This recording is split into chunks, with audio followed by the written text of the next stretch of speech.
अगर मैं ये कहूं कि एक बंद कमरे ने मेरी पूरी जिंदगी बदल दी, तो क्या आप यकीन करेंगे?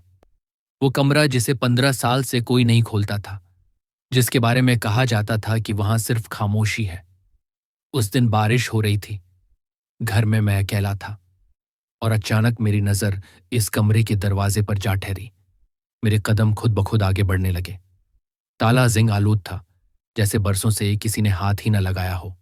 जब मैंने चाबी घमाई तो दिल अजीब सा कांप गया। दरवाजा खुल्ला और अंदर से गर्द और पुरानी यादों की बू आई। कमरे के बीचों बीच एक पुरानी कुर्सी पड़ी थी और उसके नीचे एक डायरी। मैंने डायरी उठाई और पहला सफ़ा खोला। ऊपर लिखा था, अगर तुम ये पढ़ रहे हो तो जान लो कि तुम्हें सच बताना अब जरूरी हो चुका है। मेरे हाथ लरजने लगे। सफ़ा पलटा तो मेरा नाम लिखा था और नीचे एक जमला, तुम उस खानदान के असल वारिस नहीं हो। मेरी सांस रक गई। मेरी पूरी पहचान, मेरे रिश्ते, मेरा माजी सब एक लम्हे में टूट गया।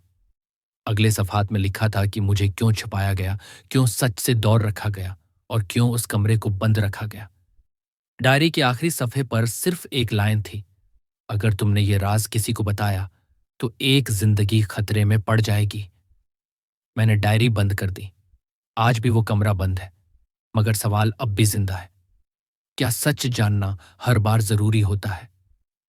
अगर आप जानना चाहते हैं कि इस राज के बाद क्या हुआ और वो जिंदगी किसकी थी जो खतरे में थी, तो चैनल को सब्सक्राइब करें और वीडियो को लाइक करें। अगली कहानी बहुत जल्द आ रही है।